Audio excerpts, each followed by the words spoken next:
so this is basically what a section of a plat map will look like.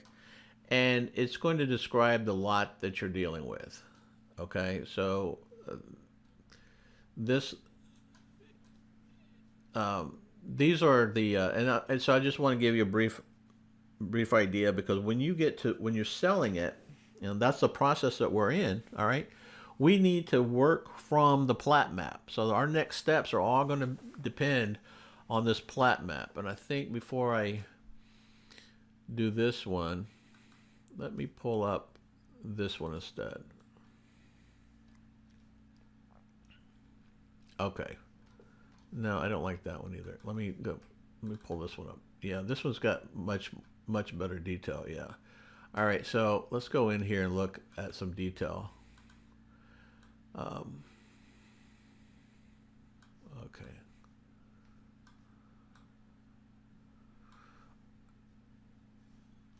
So a plat map is going to show you the lot, and it'll show the road. All right, so we've got the road here.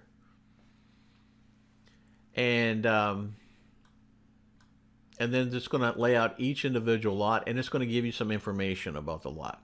All right, so on the last session, it was in a way I wasn't kidding when I was talking about becoming your own surveyor, unlicensed surveyor. I'm certainly not anywhere near a decent surveyor. I could never do a survey work, but I can survey, just like you can survey. I will teach you now in about 5 minutes how to be your own surveyor. So now you can do your own surveys.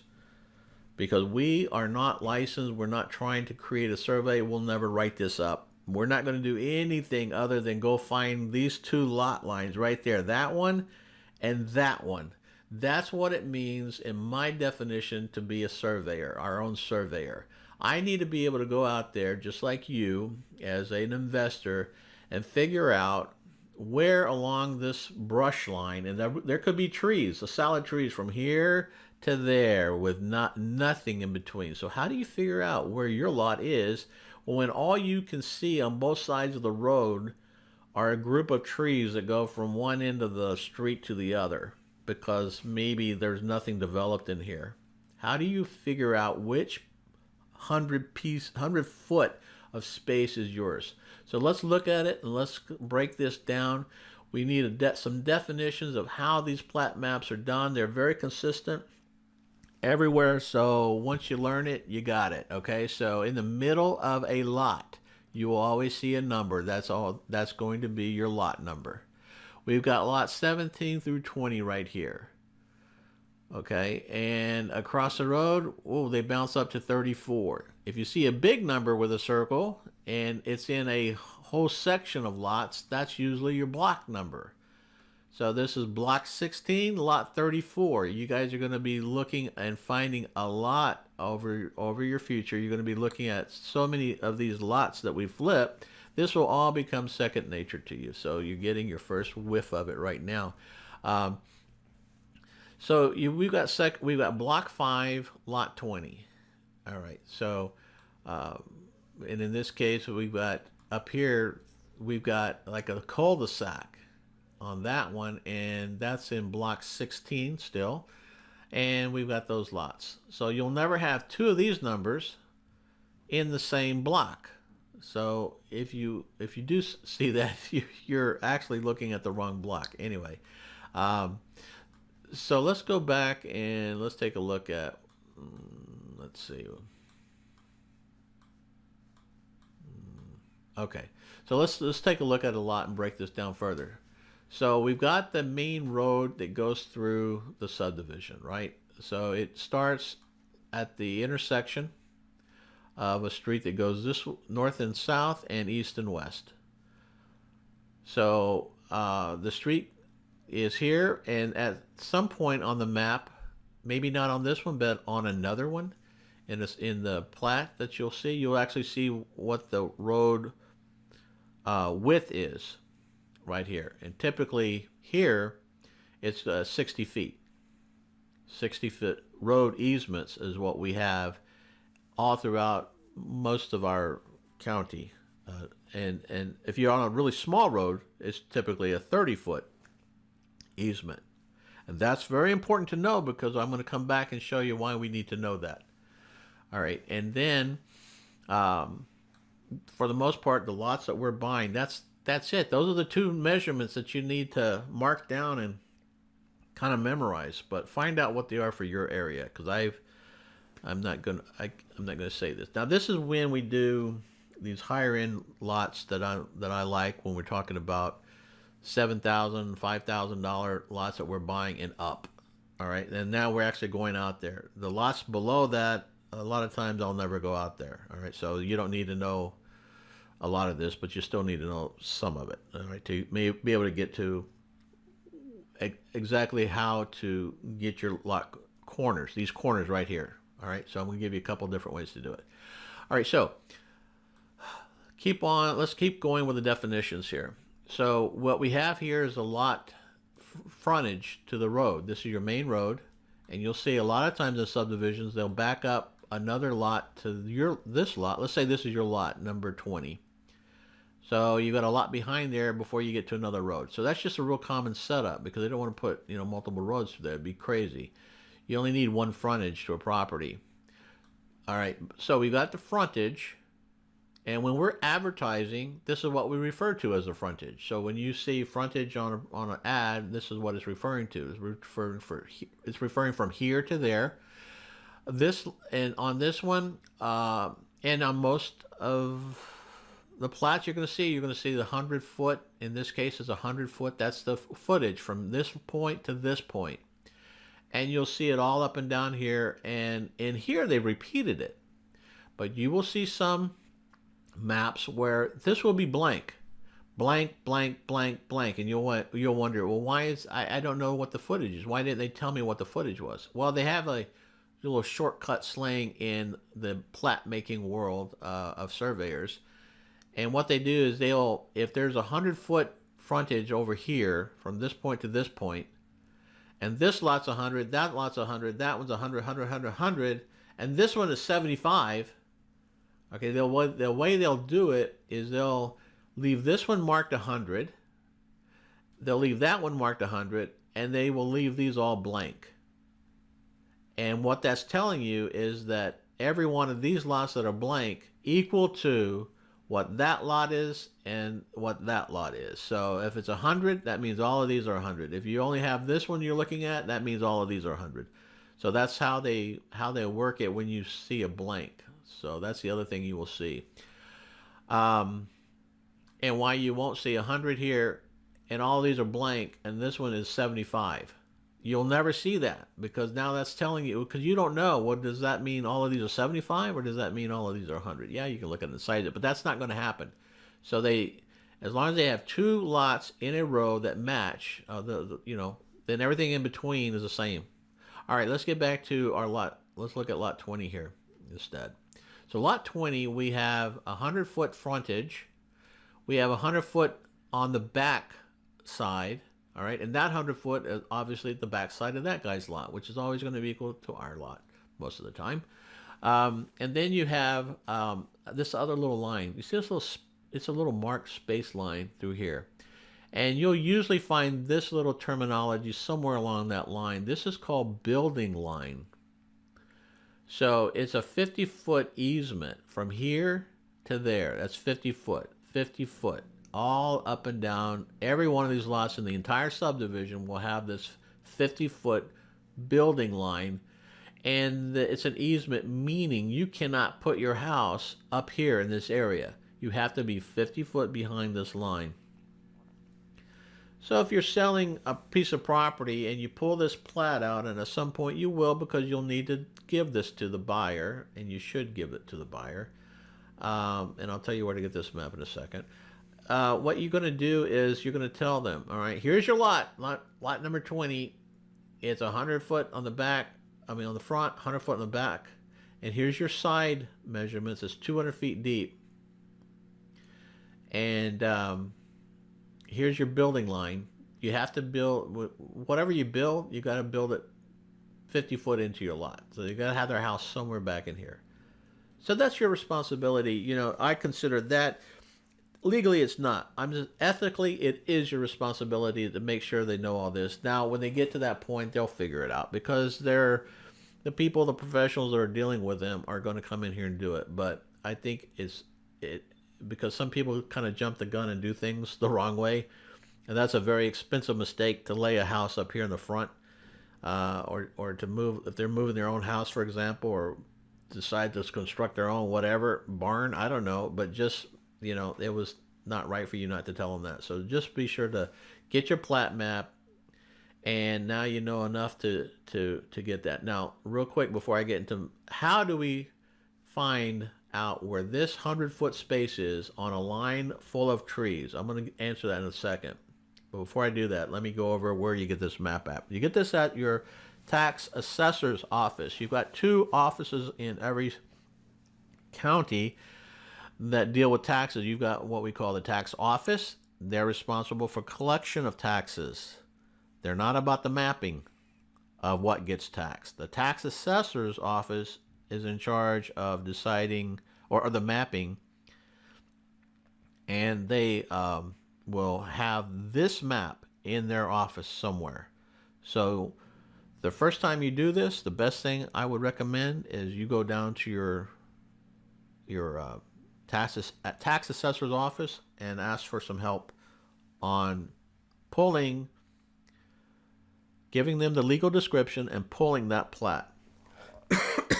You're going to ask them, what are you doing?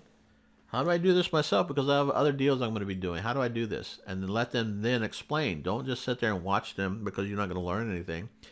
And once you do that, you can pull these yourself. And that's where I got this map. I went down there and pulled it.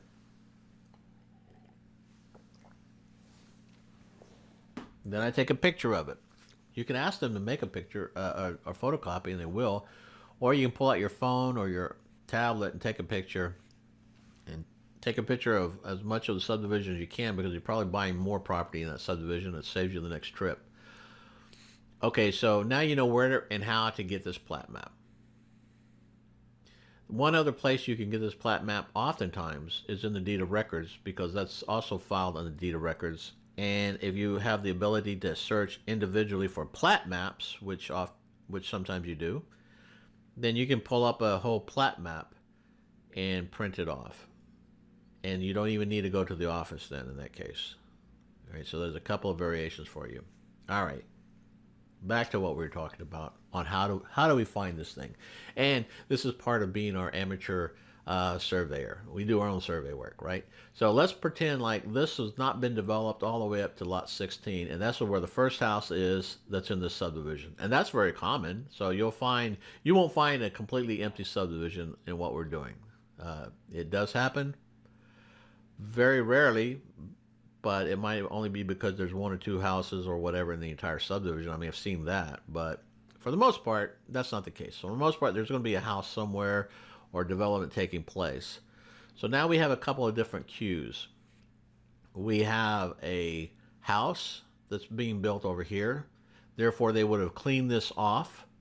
Therefore, they would have also maybe at some point put a fence line, or there may be some marking where they've marked it themselves at some point when they had a survey done. If they're smart, they would have buried a pin, let's say a pipe. A lot of them will take a steel pipe or lead pipe, but I take a steel pipe and drive it in the ground and leave it sticking up a little, right below where you would hit it with a mower. Okay, so that's kind of how they do it. In which case they would have it right here on this little extra line. This is like a drainage. This little dotted line here for this subdivision, it's the drainage area, so that's what that lot line is going to, that oftentimes they'll put their post right here for a fence line, so that's where the post will be, but a pin may be driven over here. Also over here in this area will be telephone poles, and oftentimes the utility, another hint of where this would be, is oftentimes the telephone company will bury their telephone pole right on or pretty close to the lot line when that happens. So now you've got a couple of different references I don't like to go off telephone poles, but it gives you an indication of where to look from there. And usually it's within a foot or two of that telephone pole. That's how close they'll get it. They're just estimating it as well. They know they've got easements; they can do whatever they want, but that's usually what they try to do. Okay, so now how do we get here? Well, we can do some math. We can do some simple addition. All right, to get back to lot 20, which is ours, we want to get to this point from something we know over here. Let's say that they have a fence line on 16, and we know that they will put that fence line pretty close to that pin. We just need an estimate. We don't have to be perfect because we're not drawing up maps here. We're just getting somebody to the point where we're saying, hey, look, all this right here, roughly 100 feet, that's all yours. That will be all yours. Okay, so that's what we're trying to do here. So you can take one of those. What I do is I have a little rolling tape measure, okay, and it's got a wheel basically. You can get them at Home Depot. It's got a wheel with a built-in measuring device and a handle, and you just run it on the ground, and it will knock out your measurements. So start here, and you go 100, 200, 300 feet, and put a stake right there, and I'll come in just a little bit. I'll go past the drainage because they will oftentimes publicly mow these drainages. You don't want them mowing over your stake. So come into the lot, past the mow line. You'll see where the mow line is, and drive your stake in there. And then one more 100 feet, drive it in there. Boom, you've got it. So that's how we can amateurish do our survey. And now it doesn't matter. All this was trees and there was no lines or anything. We know which lot was ours. All right, let's say there's no development. Now what do we do? Now we're stuck, right? Or maybe there was no clear fence line over here on 16. All right, so maybe there's just, you couldn't figure out where. Maybe this guy cleared into this guy, it seemed like, because he doesn't look like he has 100. He looks like he has 150 feet he cleared just to keep the snakes away. So sometimes they'll come in here and take this guy's line out as well. So we can't, unless it's clear to you, then we can't really depend on that. Sometimes we'll do both. We'll do this and we'll do the second method I'm about to show you. All right, so that way we verify that this was indeed the right number because we can verify it with a second number. So if you do two different methods of getting to this lot, side of the lot, then you're really locked in. And we're going to have one more third, but that's not that accurate. So to me, this is probably one of the most accurate. So this is the most accurate if you got a pin. If you can find that pin or you have a fence line, even, that's usually close enough. Because most people will put it right on the fence line. Now, why do they do that? Because the idea is that you share a fence with your neighbor, and when the fence finally gets old or needs to be repaired, you ask your neighbor to pitch in for half of it because it's just as much his fence really as your fence. So that's why they usually will put it right on the lot lines. So this person will buy the property, they'll order a survey, and the surveyor comes out, puts in the pins, and then they put in right away, they start putting up a fence line or they mark it with something. So oftentimes you'll see a big pole that's been driven in the ground. That's a real good indication of where your lot line is. There's nothing connected to that pole. It could be any kind of pole. I've seen everything used for lot lines. Even PVC pipe driven into the ground. It's all over the place. All right, but anyway, that's your lot line. All right, now, how else? Let's say that doesn't even exist. Well, here's how we do it. Here's your road intersection. And what do we know? What do we already learn today? We learned that this is a 60-foot easement right here for a road. This is a 60-foot easement for a road. That's all we need to know, because what we can do is take our little measuring device, our little roller wheel, walk out into the middle of the street, avoid getting hit by 18-wheelers or small cars, but start right here. It's so easy to find the middle of the street. You're looking this way, you look that way, get in the middle. Then look down this way, look here, get in the middle. Now you're right there in the middle of the street. Not that it matters greatly. You mainly need to be in the middle of the street here, but let's keep our measurements. We don't want to go this way. We don't want to go sideways. We just want to continue down the middle of the street when we start measuring. So if you measure from over here, you're going to go straight down this edge and just stay on that edge. Then keep your measurement as close as possible. But here's how you can get really, really right on the button. Starting from the middle, we just start walking in. We know this is 30 feet because this is 60. So we do just divide it in half. We know now we're dealing with 30 here and we're dealing with 30 here. So we know we're going to walk 30 feet to get to the first lot line. Then we add another 100. We're at 130, 230, and we're right there. We're going to be right here when our little gadget tells us we're at 230. And we put a stake right there. We go 100 feet more, we put the second stake. Done. That is how you work a plat map and how you can get out there and find these properties, stake them out, and know pretty well within a good amount of probability that you're right on the line. Now, do you have to be on the line? No, and oftentimes you're not going to be. You'll be like, you could easily, even with all this, you could easily be 2 feet off. Easily. So when we're selling a property, yes, they're going to see the stakes there, but at some point we're going to say those are approximate stakes of where the property line is, okay? And but if you want it, before you build anything, before you put a fence line up, you want to order a survey. Don't order a survey until you get to the point probably of wanting to build, because then somebody will tear your, they'll take your stakes down and you'll lose your line and you're out the money. So I kind of caution people, if you're not planning on building here for 10 or 15 years, and I'll show you how I got to this stake. All right, I'll say, okay, well, I started back over here. Here's a plat right here. I'm giving them and teaching them the same thing I just now told you guys. All right, and I walked over here. It's 230 feet. Yeah, it makes sense to them. Now, are they going to order a survey? Well, they don't need to, and they probably shouldn't either. All right, this is not going anywhere. It's not moving. Unless you're in California, it might move a little, but it's going to be here. And now they can just save their money. That's $500 that they're going to save right now is what it kind of costs here.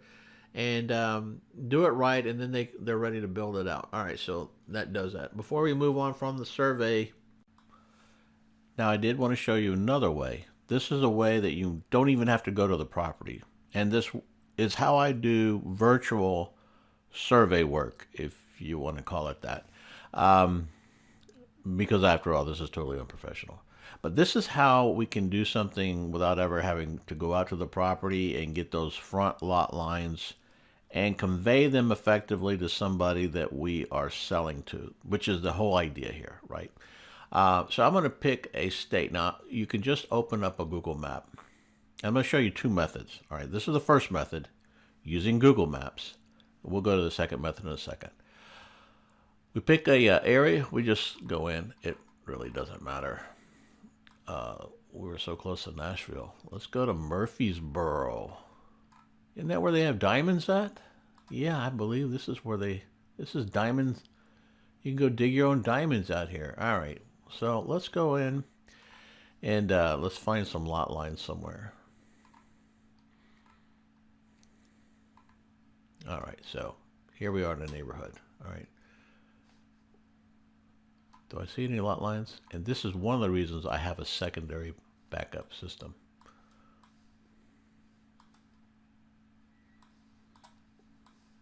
All right, let's try over here. I don't know. This looks like a, oh, it's just all commercial. Let me get back out.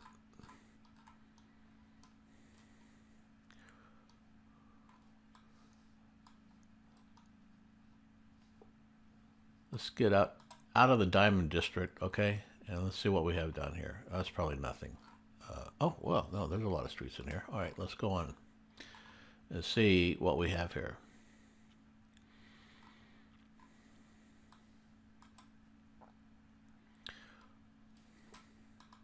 Turn this on.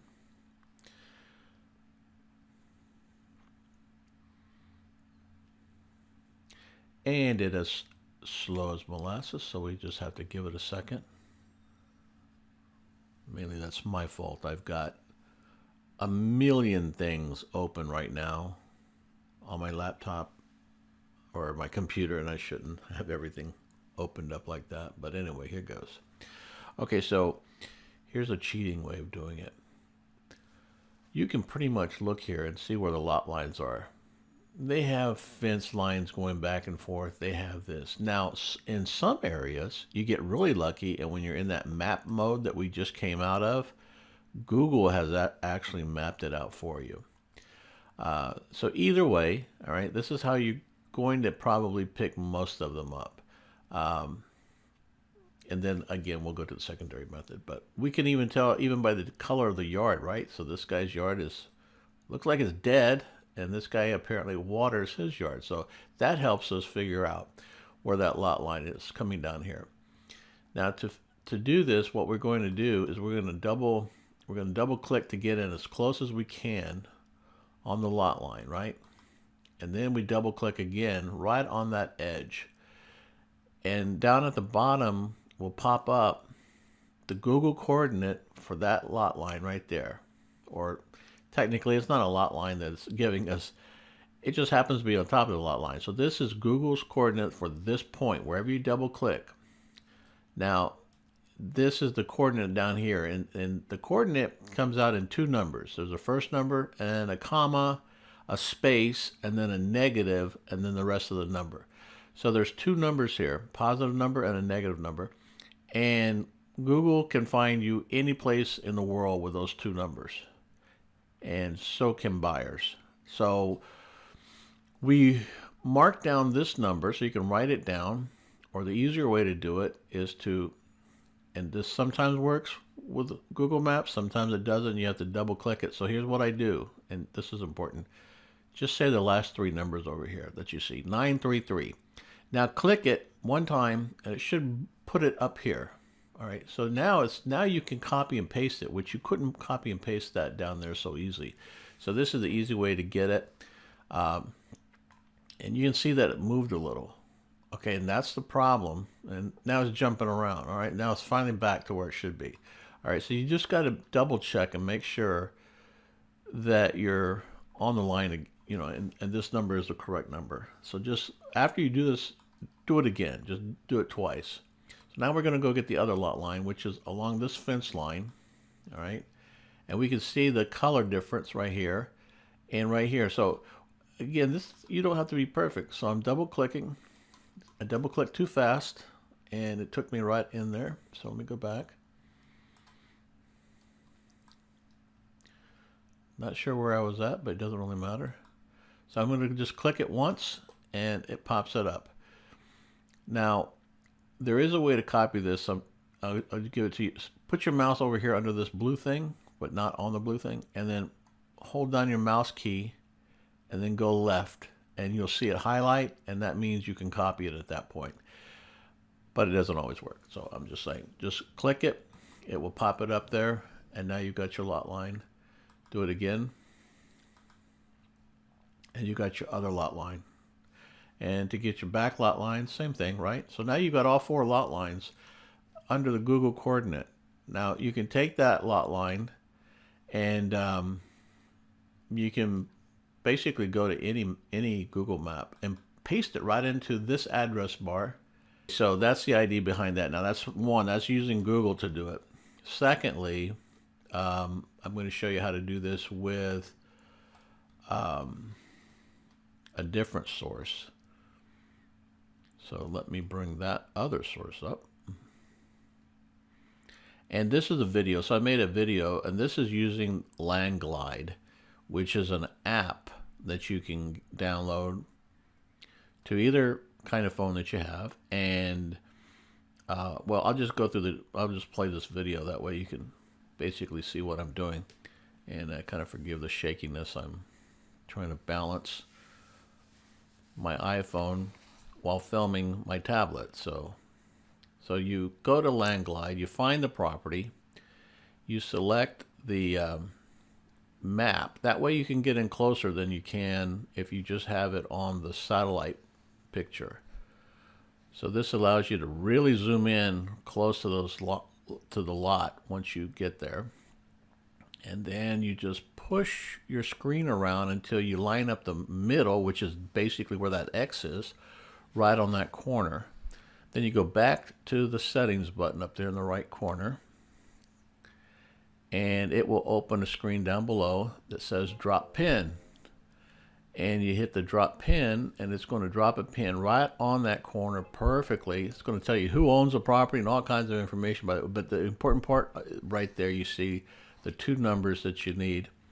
And you're just going to do it again and again. So you again lining up, and you'll see if you push it a little bit too far, you're on the other guy's property, it highlights his property. So you can just ease it back into that corner, and you're right on your corner. And then hit your settings button. Again, hit your drop pin, and that gives you your second one. Now it's keeping this all in memory while you do this, so you can get all 4 lines. And then once you get all 4 lines, if you can't read them, you can just with your fingers twist your map around on the phone, and it will line those up properly for you, so that you can see all 4 corners and the numbers plainly.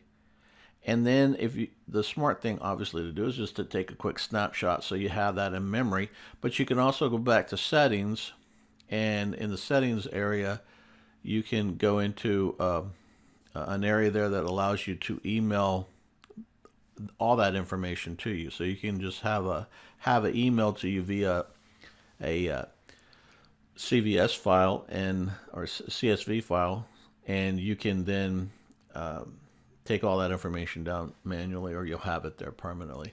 But that's how you can do it. Now, so when you're selling your property, what you're doing is you are giving the buyer these coordinates.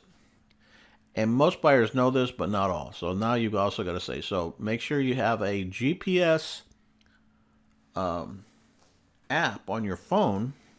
And I'm pulling mine open just to see what it's called again. If you download a GPS app onto your phone, then you can easily go find the corners of this. So they can just drive over there, and when they're there, they can walk over there. Obviously, in something like a neighborhood like this, you can see where the lot lines are, but not in the country. So when they do that, they can go over right to the lot line with a GPS. Now I'm using GPS Tracks. That's a free download. So there's really no reason why they can't do it. Now here's the downside to the methods that we just discussed. Those coordinates can be off, easily can be off 6 feet, and I've seen them off more. But do you have a choice? No, you don't have a choice. And ultimately, it's really going to be up to them to decide, do I get the survey now? Do I need the survey? I mean, so they're looking at a bunch of blank property, again, is there? If they're about to build, yes, they should get a survey before they build anything. Anybody should. But ultimately, it's them, and it's their responsibility to get the survey. And if for any reason you did, and I do know people that will get a survey done ahead of time, and then you just pass that cost on to your buyer. So you're saying, well, I'm going to provide a survey, and it's X, it's $500. And we'll get to some other closing costs and how to handle that with your buyer on an upcoming training session. But that is what I had lined up on using the GPS and the Google Coordinates system. You're all certified amateur, unprofessional surveyors. Congratulations.